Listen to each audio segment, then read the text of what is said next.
매일 잠언 묵상 8장 지혜가 의인화된 목적, 지혜가 의인화된 목적 8장 1절에서 11절 세 번역으로 한번 읽어드리겠습니다.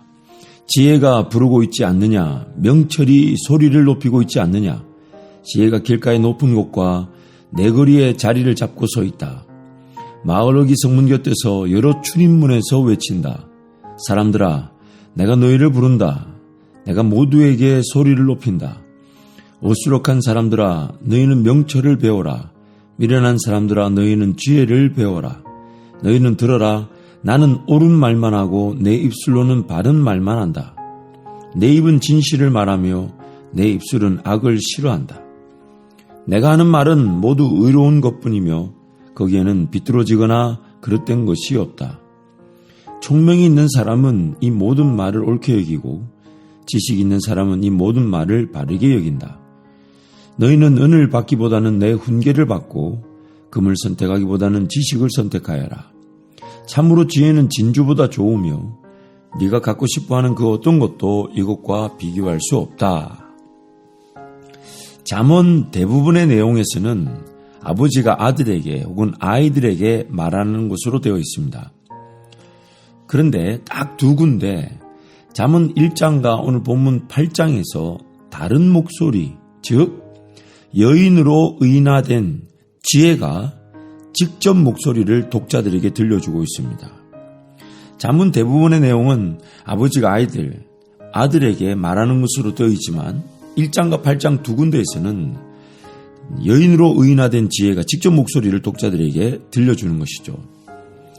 그레엄 골즈워디라는 분의 복음과 하나님의 지혜라는 책에 보면 잠언 8장에서 지혜를 인격화한 것은 하나님의 선물인 동시에 인간의 임무라는 지혜의 두 중요한 특성을 강조하려는 시적인 표현 방법이 거의 확실합니다. 라고 말하면서 지혜를 의인화, 즉 인격화한 것은 지혜가 단지 사람에게 필요한 부분으로만 인식되기보다는 사람처럼 사람의 행할 일을 보여주기 위한 것이라는 겁니다.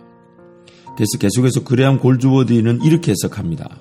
지혜는 율법을 통한 제사장의 가르침을 보완하고 있다고 할 수 있습니다. 즉 율법은 살인하지 말라고 하는 반면 지혜는 경험과 지혜로운 충고를 통해 살인을 범할 수 있는 수많은 상황들을 피하는 법을 배우는 것을 의미합니다. 율법, 즉 이 구약 성경 내용으로 봐서는요, 잠언의 지혜의 말씀은 굉장히 획기적이었다고 볼 수 있습니다. 율법의 목적은 오늘 우리 은혜 시대, 성령 시대, 교회 시대 그리고 신약 시대를 살아가는 성도들은 이미 잘 알고 있는 대로 죄라는 것을 규명하고 죄를 드러내고 죄를 고발하기 위한 것이 이 율법의 목적입니다.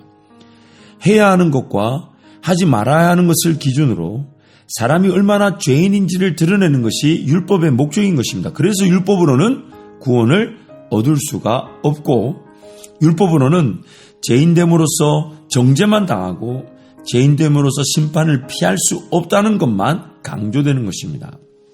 그런데 이 지혜는 이 율법이 줄 수 없는 원래 사람이 행해야만 하는 내용들을 소개해 주면서 마치 따르라는 식으로 의인화, 인격화되어 있습니다. 그래서 그레엄 골즈워드의 책의 내용을 좀 더 소개하면요. 우리는 경험을 통해서 율법이 금하는 것은 조화로운 질서의 혼란이며 복된 삶의 파괴라는 사실을 배웁니다. 그리고 지혜는 삶의 다양한 경험에서 배워서 우리가 그 미묘한 세상의 모든 것을 다 경험해 보아야 지혜자가 된다고 말하는 사고방식에서 의미하는 지혜가 아닙니다. 오히려 훈계라는 지혜의 개념은 우리가 다른 사람들의 경험에서 그것이 선하든 악하든 간에 배운다는 뜻입니다. 따라서 지혜자의 언행을 본받고 어리석은 자의 길을 피하게 되는 것입니다. 쉽게 말하면요, 뭔가 다 경험해보고 난 다음에야 이게 틀렸고 이게 옳은 거고 이게 삶이 제대로 사라질 수 있는 길이고 또 이 길은 그렇지 않다라는 것을 그렇게 배우는 것이 지혜가 아니라 오히려 훈계, 즉 다른 사람들의 경험을 통해서 또 미리 그 삶을 소개하는 내용을 통해서 그 언행을 본받고 또 그 길을 따라갈 때 어리석은 자의 길을 피하게 되고 생명의 길로 지혜자의 길을 걷게 된다는 것입니다. 하나님의 지혜는 율법에 의해 정죄당한 사람으로 하여금 율법이 줄 수 없는 삶의 원리와 질서를 제공하고 그것을 통해 율법 아래 갇힌 사람으로 하여금 사람의 본질적 자세와 삶의 원리를 깨우치도록 돕는 것입니다. 그러나 한 가지 우리가 조금 조심해야 될 것은 그렇다고 해서 잠언이 말하는 그 지혜가 그 율법이 줄 수 없는 구원을 줄 수 있다는 것은 아닙니다.